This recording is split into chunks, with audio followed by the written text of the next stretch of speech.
Welcome back to the GSMC Chip Shot Football Podcast presented by the GSMC Sports Network.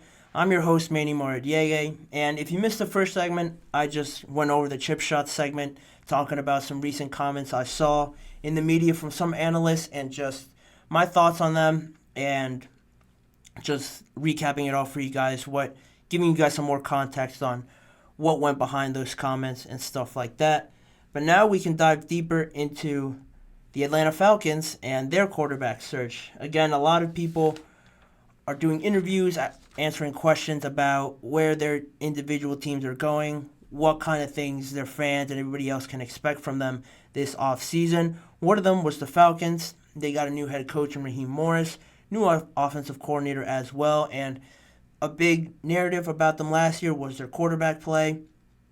Obviously, it wasn't up to the level that it should be with Desmond Ridder there and Tyler Heineke playing some games as well. And it was just a lot of on and off, a lot of switching between two guys.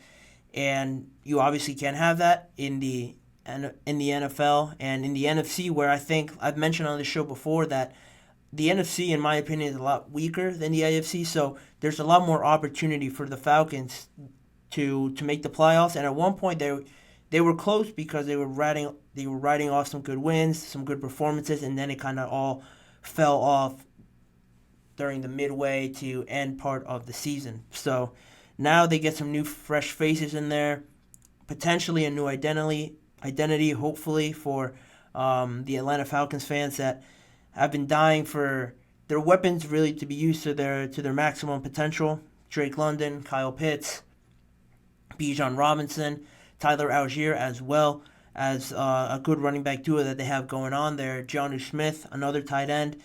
They just need to, find the quarterback, get the guy that gets them the ball, and really bring that offense to that full potential that everyone assumes and sees that it could reach. But in saying that, the Falcons general manager said in a recent interview this week that on the quarterback search that's a top priority for us this offseason. It's exciting.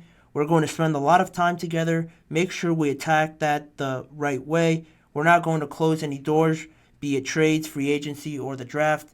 We will make sure we keep an open mind there, and we're going to attack it and make sure we get it right.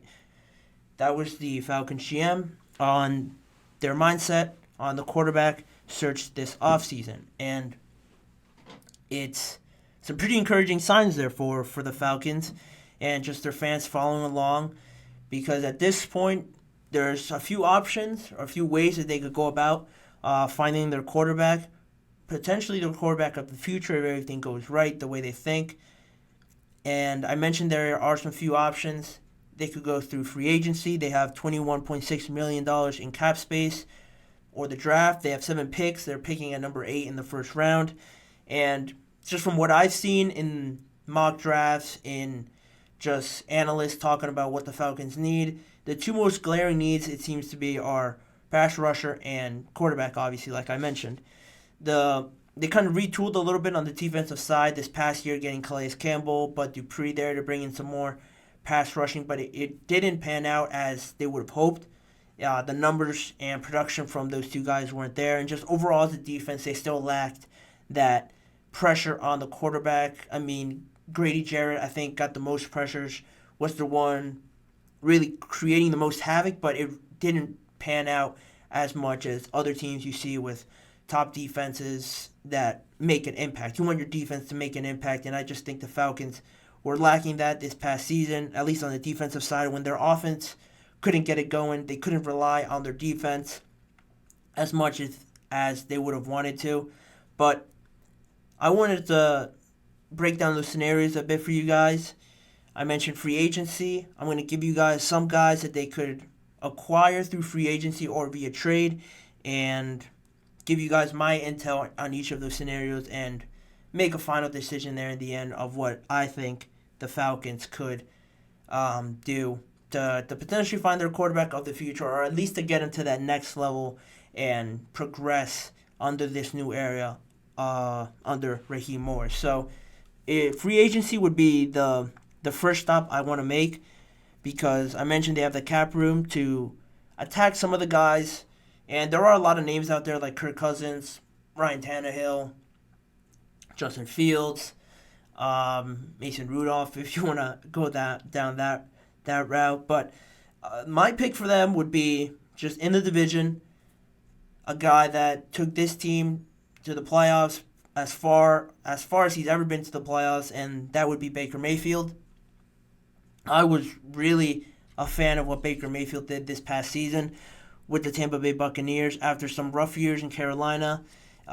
Just spending a year, or not even a year, I think, in Los Angeles with the Rams, and most of his time with the Browns, that ended ugly. But to find a nice pit stop in Tampa Bay where he was able to regain some of his confidence, show everyone that talent that he had coming out of college, I think he did all that and more to raise his stock now in free agency, where I think teams will give him a very solid contract compared to those of, I don't know, Geno Smith, Derek Carr. Those guys that sit in like the 25 to 30 range, he could potentially get more just because of how well he played. But that's kind of the range, the floor that I set for any sort of contract that I expect Baker Mayfield to be getting. In the end, I just think he played the best I've ever seen him play. He had a 64% completion percentage. That's his best since his rookie year in 2018. And the most yards he's ever thrown was this year. He threw over 4,000 yards. The most touchdowns at 28 he's ever thrown. And both of those are top 10 among quarterbacks this past season. And just those stats alone, he showed out his arm talent. He showed that he could get the ball to very talented guys in Mike Evans, Chris Godwin. He had a good running game with White there in Tampa Bay. Chris Ian, his tight end as well, was a above average tight end. He relied a lot on Ian as well this past season. And the talent that Tampa Bay had, you could easily compare that to the talent that the Falcons have, but just younger. You don't know how good this Falcons offense could really get. Honestly speaking, in 3 years, if you want to sign Baker Mayfield to that long of a deal, even 4 years, all these guys are very early on in their careers, early 20s.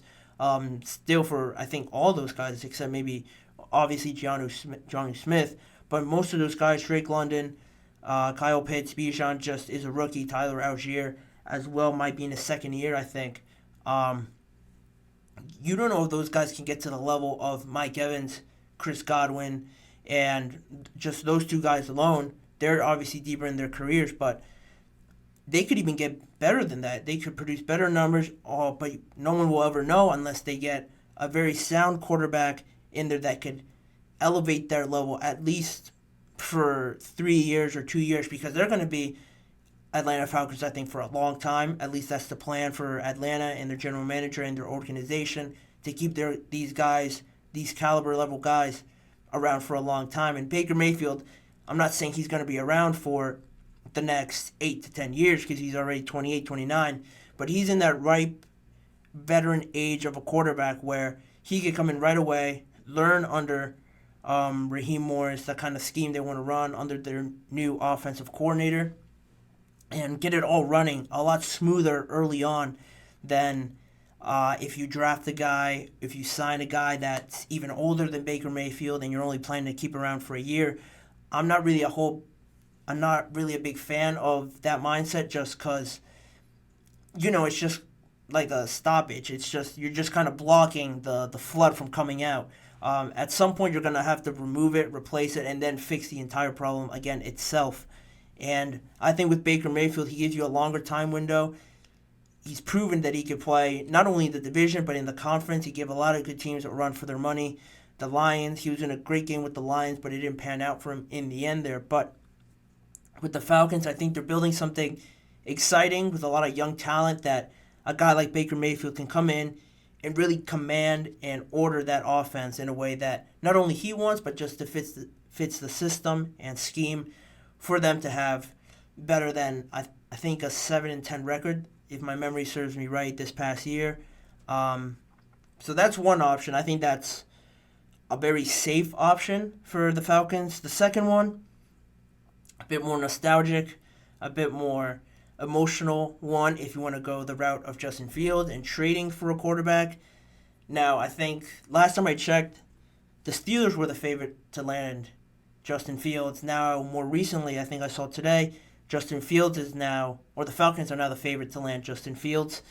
And it makes sense, just like I mentioned, for that nostalgia feeling, that emotional connection there with Justin Fields, because he is from Atlanta. And, there's been some rumors in that draft that he got taken in 2021. There was a lot of voiced mock drafts and rumors that the Falcons could take him at 4, but obviously they took Kyle Pitts in that draft. And Justin Fields, I think, gets a bad rap because he's a great runner, and I just feel like people think that's all he does. But I just don't see him doing better with the kind of support staff that the Bears have put around him. And, they drafted him to be the guy, to be the franchise guy, but they just most recently got DJ Moore there, and Cole Kmet kind of just started getting into being a very good tight end. But then they lose David Montgomery. They have no real run game, and it's all based on Justin Fields, his running ability and his throwing ability. A lot more pressure is being put on him to produce. And I just don't think it's an area where he's able to carry it all on just him, his performance this early on in his career. Obviously, with the Falcons, they have all that talent I just mentioned. And in the end, just to throw out some numbers to kind of compare it to Baker Mayfield, it's 60% completion percentage, the best Justin Fields has had in his 3 years, the most yards he's ever thrown for over 2,500, 16 throwing touchdowns for him this past year, and a career low in interceptions in 9. And they're not the most gaudy numbers throwing-wise, but he's just another dynamic kind of player that would add another just level of talent and skill to this Falcons offense that I think is the most likely one for me to happen because, like I mentioned, of where they stand in the draft and where Baker Mayfield, that's a safer option. I think this one's the most likely option just because I think they want to build up that excitement, have everyone wanting to know how this is going to work out. And if it turns out great and Justin Fields elevates his level to even better than this past season, it's going to be one of the greatest and most exciting young teams, not just in the NFC, but the whole league as a whole. Now, am I picking them to win the NFC? Probably not, but it just brings that excitement, that buzz around the city that I think Atlanta has been missing for some time now.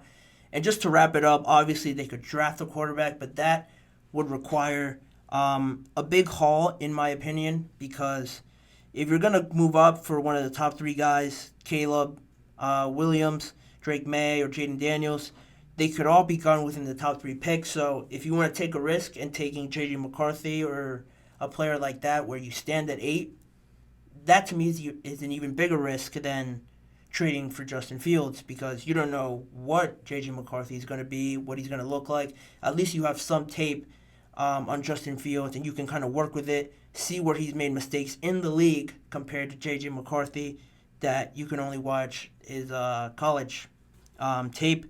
As well as that, I just don't think really the Commanders or the Patriots won't really, in my opinion, move from that spot because I think the Commanders are in a spot where a lot of people, and I believe it too, that say that they're only about a quarterback away from being really competitive, at least in their division, just because they have a good wide receiver, Terry McLaurin, a pretty solid defense, and a new head coach in Dan Quinn that brings his success on the defensive side where they were lacking over to Washington and kind of apply it there.